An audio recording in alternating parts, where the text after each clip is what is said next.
Many people feel like activists have infiltrated the news media and that many of these organizations are pushing a feminist, progressive agenda. And while it may be true that there are activists in media, and they do often push a feminist, progressive, or left-wing agenda, there are different reasons for it.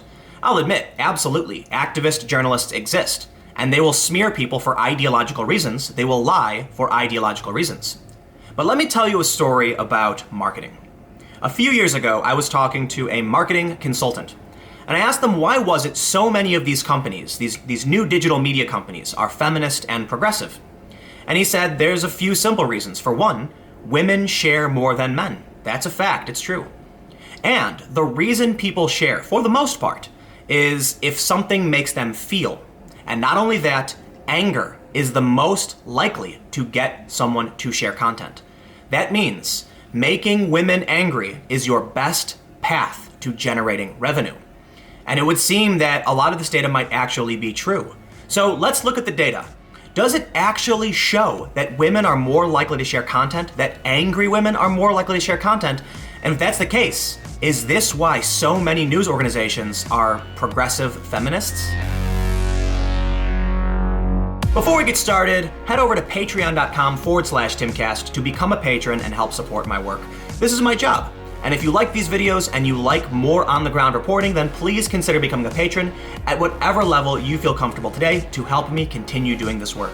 A couple days ago, I did a story on this article from BuzzFeed. It says, "The Accused." The headline reads, "Vulnerable women are routinely prosecuted and imprisoned for false rape claims in the UK." The story is pretty defensive of women who have been proven to have filed false rape claims. In one instance, phone records proved a man could not have committed these attacks. The woman is said to have hurt herself. And I had to wonder, why is BuzzFeed defending convicted criminals? And I started thinking that maybe it's because the goal is to paint women as victims so that women will share the content, thinking back to the story I was told by those marketing consultants. So let's look at some of this data. A website called Social Media Explorer. Take it with a grain of salt. I'm not familiar with their work, and this could be speculation, but they do have a lot of information about why people share. The first section is titled The Gender Gap. Women share more than men, especially on a daily basis. As far as frequency of sharing, 30% of women report sharing content at least once a day, with 7 out of 10 of those women sharing multiple times a day. Meanwhile, half of men reported sharing multiple times a week, but only 5 out of 10 of those men share on a daily basis. Ultimately, women are 26% more likely to share content more than once a day compared with men. But why are both genders sharing content in the first place? Men are less diversified in their sharing motivations. For both men and women, the primary reason for sharing is overwhelmingly to entertain their friends with interesting content. While over half of men cite entertainment as the main reason, women came in nearly 20% lower, suggesting they're more diversified in their primary motivations. Compared with men, women were 22% more likely to cite expressing themselves to their friends with things they care about, and 37% more likely to cite eliciting an emotional response from their network as primary sharing motivation. To put it plainly, women are much more likely to share than men, and they are 37% more likely to share because someone elicited an emotional response. So is it any surprise then that media companies are going to crank out story after story painting women as victims and pandering to things that will make women angry in order to get them to share something that makes them emote, or so that these women can show this is what they care about? Brandwatch has a story from March 25th, 2014. Who runs the social media world, men or women? Women use social media more often. 30% of online US women check their social sites several times a day versus 26% of online US men.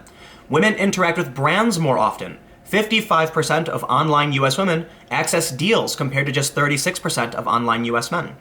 58% of those who consume news in social media are women. Let me repeat this. 58% of those who consume news in social media are women. Two very important data points. That women are the primary demographic that consumes news on social media. So if you are starting a news company, who are you going to make content for, men or women? Well, if you target women, your demographic will be larger. But equally as important is that women interact with brands more often. 55% versus only 36% of men. What does that mean? Advertisers will be more interested in articles that target women than they do men because their click-through rate will likely be higher among women. It is possible these brands, these companies will make more money if they produce content targeting women. Heading over to Pew Internet Research gives us a little bit more data. Women use Facebook more than men. They use Instagram more than men. They are equal on LinkedIn, which is business-oriented, but they are still more active on Twitter. When it comes to social media sites, Facebook is the most important. This story from August 18, 2015. Facebook has taken over from Google as a traffic source for news.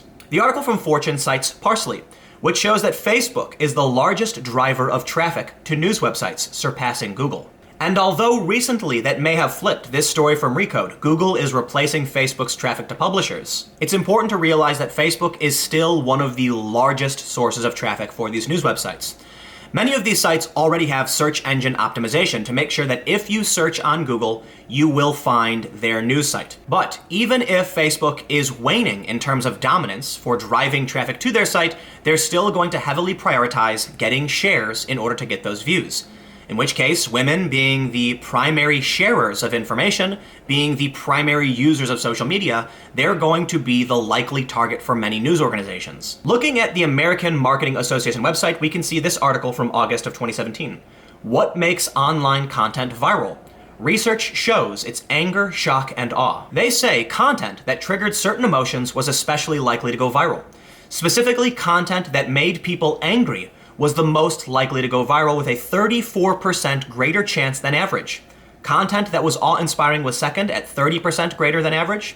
Content that inspired feelings of sadness, as the researchers predicted, was less likely to go viral, actually 13% below average. So there's the data.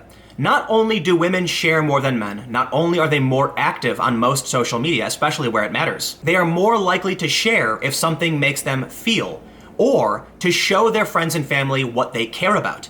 And when we look at the data that says anger is the most likely emotion to get someone to share, it is unsurprising that so many news organizations are producing content to piss women off. The results can be fairly obvious. This story from Vox.com just last month.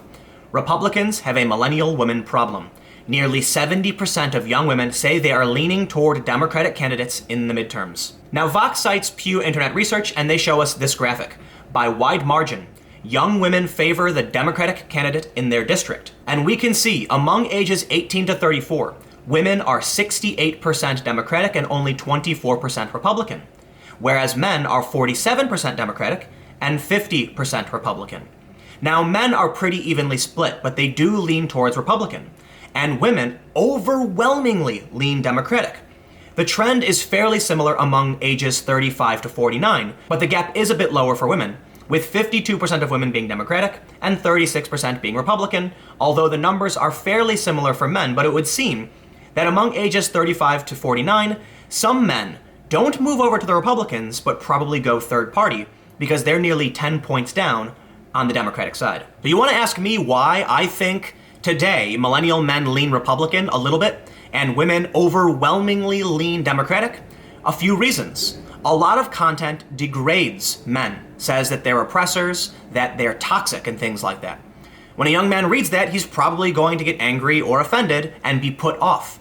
This is not going to make them share the content because it's not something they care about. Not only that, men don't really share that often because they care. They share to entertain their friends. So in effect, what we see is bubbles forming, where men are getting angry that they're being attacked and don't really want to share this kind of stuff anyway. And women do want to share this because they feel like they're being attacked and they care about it. When more and more women share some of the same content and more media companies realize their biggest demographic is going to be angry women, they're going to produce more content to target this demographic, thus creating a downward spiral of angrier and more extreme content, to the point where I honestly don't think it's that surprising to see most millennial women lean left. On Wikipedia, there's an article called Gender and Emotional Expression. It says, many psychologists reject the notion that men actually experience emotions less frequently than women do. Instead, researchers have suggested that men exhibit restrictive emotionality. Restrictive emotionality refers to a tendency to inhibit the expression of certain emotions and an unwillingness to self-disclose intimate feelings. I'm not a psychologist, I'm not an expert. You're basically getting my thoughts and opinions based on the facts that I've read and the things I've been told throughout the past several years. But when I read this, what it says to me is, when a man is attacked on social media, he is less likely to share it for many reasons, as I've already outlined. But also, when we consider that men experience restrictive emotionality, meaning they don't want to share certain things that make them feel certain ways, they are even less likely to share content that attacks or degrades them. If someone shares an article insulting women, they'll post it arguing and fighting back. But in my opinion, many men don't want to share things because they either don't want to look weak or they feel like it won't benefit them in any way to look like someone who's complaining. Not only that, when men do bring up stories about how they are facing adversity, they're called man babies, they're insulted as MRAs and incels and other things like that. What incentive does a man have to actually share content that makes them angry? Which brings me back to the first story I referenced. BuzzFeed News, The Accused. Why do I think BuzzFeed would defend convicted criminals who falsely accused men of rape, putting them in prison? Because it will make women feel like victims. The article says at least 200 women in the UK have been prosecuted for lying about being raped in the past decade, according to a BuzzFeed News analysis of press reports. Most of these women were sent to prison, dozens of them with sentences of 2 years or more. Yet the article calls them vulnerable.